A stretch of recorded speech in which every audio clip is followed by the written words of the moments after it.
Capítulo 8. Propósito definido. Sua Majestade procederá agora à revelação dos segredos dos 7 princípios, através dos quais os seres humanos podem forçar a vida a fornecer-lhes a liberdade espiritual, mental e física. Não seja econômico ao longo de sua descrição desses princípios. Quero uma ilustração completa de como esses princípios podem ser utilizados por qualquer pessoa que escolha fazer uso deles. Conte-nos tudo o que você sabe sobre o princípio do propósito definido. Se, por acaso, seguir adiante com essa ideia maluca de publicar a minha confissão, você abrirá as portas do inferno e libertará todas as almas que eu busquei ao longo destes últimos séculos. Você me privará de milhões de almas que ainda não nasceram. Você libertará de minha submissão milhões de pessoas que agora habitam o planeta. Pare, eu lhe imploro. Vamos lá, se abra. Vamos ouvir o que você tem a dizer sobre o princípio do propósito definido. Você está colocando água nas chamas do inferno, mas a responsabilidade é sua, não minha. Eu posso, sem sombra de dúvida, também dizer que qualquer ser humano que esteja firme em seus planos e metas pode fazer a vida entregar a ele exatamente aquilo que ele deseja. Isso é uma afirmação muito abrangente, Sua Majestade. Você poderia diminuir um pouco o escopo da sua afirmação? Diminuir? Não, desejo aumentar. Quando ouvir o que eu tenho a dizer, você entenderá por que o princípio da definição de propósito é tão importante. A minha oposição usa um truque muito esperto para me enganar e tirar o meu controle sobre as pessoas. Porque, na verdade, a oposição sabe que o princípio da definição de propósito fecha a porta da mente de qualquer um contra mim, de tal forma que eu não consigo invadir, a não ser induzindo essa pessoa ao hábito da alienação. Por que a sua oposição não revela o seu segredo a todas as pessoas, contando a elas como evitá-lo através de um propósito definido? Você já admitiu que de cada 100 pessoas, apenas 2 pertencem à sua oposição. Porque sou mais esperto que a minha oposição, eu afasto as pessoas de suas definições através das minhas promessas. Como você pode ver, controlo mais pessoas do que a minha oposição, porque sou um melhor vendedor e também um grande showman. Eu atraio as pessoas, alimentando-as deliberadamente com seus próprios hábitos de pensamentos nos quais elas se satisfazem. O princípio da definição de propósito é algo com que alguém deve nascer ou algo que pode ser adquirido? Todas as pessoas, conforme eu já disse antes, nascem com o privilégio e com o potencial de terem a definição do propósito. Mas 98 de cada 100 pessoas perdem esse privilégio porque não o utilizam e nem tomam consciência de sua existência. O privilégio da definição de propósito pode ser mantido somente através de uma política pela qual a pessoa o adota como um guia para todos os assuntos de sua vida. Ah, entendo. Pode-se tomar vantagem do princípio da definição de propósito da mesma forma que se pode construir um corpo físico forte e musculoso, através do uso constante e sistemático? É assim mesmo? Essa é a verdade nua e crua, da forma mais acertada possível. Agora eu penso que estamos chegando a algum lugar, Sua Majestade. Finalmente chegamos ao ponto de partida pelo qual todos os que se tornam autodeterminados em suas vidas irão infalivelmente encontrar o sucesso. Descobrimos, através de sua fantástica confissão, que o seu maior ativo é a falta de precaução do homem, que, por sua vez, habilita você a guiá-lo pela selva de indefinição, através de pequenos subornos. Aprendemos, acima de qualquer dúvida, que qualquer um que adote o princípio da definição de propósitos como uma política e a use nas suas experiências do dia a dia, jamais pode ser induzido a formar o hábito da alienação. Sem a ajuda do hábito da alienação, você não tem força para atrair as pessoas através de suas promessas. Isso está correto? Eu mesmo não poderia ter dito tamanha verdade. Vá em frente agora e descreva como as pessoas negligenciam o privilégio de ser livres e autodeterminadas através da indefinição e da alienação. Já fiz uma breve referência sobre esse princípio, mas agora entrarei nos mínimos detalhes para explicar de que forma esse princípio funciona. Começarei no momento do nascimento. Quando uma criança nasce, ela traz consigo nada além de um corpo físico, representando os resultados da evolução de milhões de anos de seus ancestrais. A sua mente é um branco total. Quando a criança alcança a idade da consciência e começa a reconhecer os objetos do seu entorno, ela também começa a imitar outras pessoas. A imitação torna-se um hábito fixo. Naturalmente, a criança imita, antes de tudo, seus pais. Aí, então, ela começa a imitar seus outros parentes e pessoas que as acompanham diariamente, incluindo os instrutores religiosos e os professores da escola. A imitação estende-se não somente à expressão física, mas também à expressão do pensamento. Se os pais de uma criança têm medo de mim e expressam esse medo de tal forma que a criança consiga ouvir isso, essa criança adquire o medo através do hábito da imitação e acaba armazenando isso no seu subconsciente como uma crença real. Se o instrutor religioso dessa criança expressar qualquer forma de medo de mim, e todos eles expressam de uma forma ou outra, esse medo é adicionado ao mesmo temor passado para a criança por seus pais. Essas duas formas negativas de limitação ficam armazenadas no subconsciente, de forma a serem utilizadas por mim mais adiante em suas vidas. De forma similar, a criança aprende, por imitação, a limitar a sua força do pensamento, preenchendo a sua mente com inveja, ódio, ganância, luxúria, vingança e todos os outros impulsos negativos do pensamento que destroem toda e qualquer possibilidade de definição de propósito. Enquanto isso, me hospedo na mente dessa criança e a induzo a alienar-se até que eu tenha controle total sobre ela por meio do ritmo hipnótico. Pelo que eu pude entender, de todas as suas afirmações, você tem que ganhar o controle das pessoas enquanto elas são muito jovens, sob pena de perder a oportunidade de controlá-las? Eu prefiro possuí-las antes que elas tomem conta de suas próprias mentes. Uma vez que uma pessoa aprenda o real poder dos seus próprios pensamentos, ela se torna positiva, e então é muito difícil que ela se submeta a mim. Na verdade, não tenho poder sobre nenhum ser humano que descubra e use o princípio da definição do propósito. O hábito da definição de propósitos seria uma proteção permanente contra o seu controle?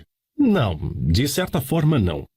A definição fecha a porta da mente para mim, mas ela só mantém as portas fechadas contanto que a pessoa siga o princípio de forma sistemática e permanente, fazendo dele um hábito de vida. Uma vez que a pessoa hesite, procrastine ou torne-se indefinida sobre qualquer coisa, ela está apenas a um passo de deixar essa proteção e ser envolvida por mim e pelo meu controle. Qual a relação que existe entre a definição de propósito e as circunstâncias materiais de determinada pessoa? Eu gostaria de saber se uma pessoa pode adquirir poder através da definição de propósitos, sem trazer para si o poder da destruição, através da lei da compensação. A sua questão limita as minhas ilustrações, porque há tão poucas pessoas no mundo que entendem. Existiram muito poucas pessoas no passado que entendiam como usar o princípio do propósito definido sem atrair para si mesmas as implicações negativas da lei da compensação. Aqui, você está me forçando a revelar um dos meus truques mais valiosos. Estou para contar a você que, eventualmente, trago novamente para minha causa todos aqueles que escapam de mim temporariamente através do princípio da definição de propósito. A forma de como eu faço essas pessoas retornarem a mim é simplesmente preenchendo as mentes delas com ganância por poder e amor pela expressão egocêntrica, até o limite de o indivíduo cair no hábito da violação dos direitos dos outros. Aí, então, entro com a lei da compensação e imediatamente retomo a minha vítima. Então eu vejo, baseado em suas próprias admissões, que o princípio da definição de propósito pode ser perigoso proporcionalmente à possibilidade de tornar-se uma forma de poder. Isso é uma verdade? Sim. E o que é mais importante, cada princípio do bem carrega consigo a semente de um perigo equivalente. É difícil acreditar nisso. Que perigo, por exemplo, pode haver no hábito do amor à verdade? O perigo encontra-se na palavra hábito. Todos os hábitos, com exceção somente aquele do amor à definição de propósito, podem levar à alienação. O amor à verdade, a menos que ele assuma a proporção da procura definitiva por ela, pode se tornar similar a todas as outras boas intenções. E você sabe, é claro, o que faço com boas intenções. O amor pelos parentes também é perigoso? O amor por qualquer coisa ou por qualquer pessoa, exceto o amor pelo propósito definido, pode ser perigoso. O amor é um estado de espírito que encobre a razão, limita a força de vontade e cega a mente para os fatos e para a verdade. Todos aqueles que se tornam autodeterminados e ganham liberdade espiritual para pensar os seus próprios pensamentos devem examinar cuidadosamente cada emoção, mesmo aquela mais vaga relacionada ao amor. Você pode ficar surpreso em saber que o amor é uma das minhas iscas mais efetivas. Com ele, trago para o hábito da alienação aqueles que não consegui atrair com nada mais.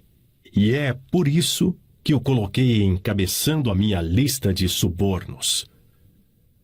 Mostre-me aquilo que uma pessoa mais ama, e eu terei a chave para saber como essa pessoa pode ser induzida a alienar-se, até o ponto de eu fisgá-la com o ritmo hipnótico. Amor e medo, combinados, me fornecem as armas mais efetivas com as quais induzo as pessoas a se alienarem. Cada qual é tão útil quanto o outro. Ambos têm o efeito de fazer com que as pessoas negligenciem o desenvolvimento da definição no uso das suas próprias mentes. Dê-me o controle sobre os medos de uma pessoa e adicionalmente me conte o que ela mais ama. Com certeza, pode contar que essa pessoa será minha escrava. O amor e o medo são forças emocionais de tão estupenda potência que qualquer uma das duas tem o poder de retirar a força de vontade e o uso da razão. Sem o poder da vontade e da razão, não há nada mais que possa sustentar a definição de propósito. Mas, Sua Majestade, não valeria a pena viver se as pessoas nunca sentissem a emoção do amor? Ah, você está tão certo quanto a sua razão, mas negligenciou ao não adicionar que o amor deve estar sob total controle da pessoa em todos os momentos. É claro, o amor é um estado de espírito completamente desejável, mas também é um paliativo que pode ser usado para limitar ou destruir a razão e a força de vontade, e ambas devem estar acima do amor em importância para todos aqueles seres humanos que desejam a liberdade e a autodeterminação. Entendo. Pelo que você diz, que as pessoas que ganham poder devem endurecer as suas emoções, controlar os seus medos e dominar o amor. Isso está correto? As pessoas que ganham e mantêm o poder devem tornar-se definidas em todos os seus pensamentos e atos. E, se isso é o que você chama endurecer, então sim, eles têm que ser duros. Vamos olhar para as fontes da vantagem de ser definido em todos os assuntos do dia a dia de nossa vida. Qual é mais apto para ser bem-sucedido? Um plano fraco, aplicado com definição, ou um plano forte e profundo, aplicado sem definição. Planos fracos têm um meio de se tornarem fortes se forem aplicados com definição. Você quer dizer que qualquer plano, definitivamente colocado em ação contínua na busca por um propósito definido, pode tornar-se bem-sucedido, mesmo que não seja o melhor plano? Sim, é exatamente isso que eu quero dizer. A definição de propósito, mais um plano bem elaborado, geralmente traz consigo o sucesso, não importando o quão fraco o plano possa ser. A maior diferença entre um plano forte e um fraco é que o plano forte, se definitivamente aplicado, pode trazer sucesso mais rapidamente do que um plano fraco. Em outras palavras, se não se consegue estar sempre certo, então se deve ser sempre definido? É isso que você está tentando me fazer entender? Essa é a ideia. As pessoas que são definidas, tanto em seus planos quanto em seus objetivos, aceitam derrotas temporárias como sendo um sinal para que façam um esforço maior. Você pode ver por si mesmo que esse tipo de política está fadada a ganhar, se for feita com convicção. Pode uma pessoa que se mova com definição, tanto de planos quanto de propósitos, estar sempre certa de alcançar o sucesso? Não. O melhor dos planos, algumas vezes, falha. Mas a pessoa que age com definição reconhece a diferença entre a derrota temporária e o fracasso. Quando os planos falham, ela os substitui por outros, mas ela não muda o seu propósito, ela persevera. Eventualmente, ela encontra um plano que será bem-sucedido. Um plano baseado em fins imorais ou injustos será tão bem-sucedido e de forma tão rápida quanto um plano motivado por um senso apurado de justiça e moralidade? Através da operação da lei da compensação, todos, sem exceção, colhem aquilo que plantam. Planos baseados em motivos injustos ou imorais podem trazer sucesso temporário, mas sucesso duradouro deve levar em consideração a quarta dimensão: o tempo. O tempo é o inimigo da imoralidade e da injustiça. Ele é o amigo da justiça e da moralidade. O fracasso em reconhecer esse fato como verdadeiro tem sido responsável pela onda de crimes entre jovens do mundo inteiro. A mente jovem e inexperiente pode frequentemente cometer o erro de avaliar o sucesso temporário como algo permanente. Os jovens frequentemente cometem o erro de cobiçar os ganhos temporários baseados em planos injustos e imorais e negligenciam olhar à frente e observar as penalidades que sempre seguem exatamente como a noite segue o dia.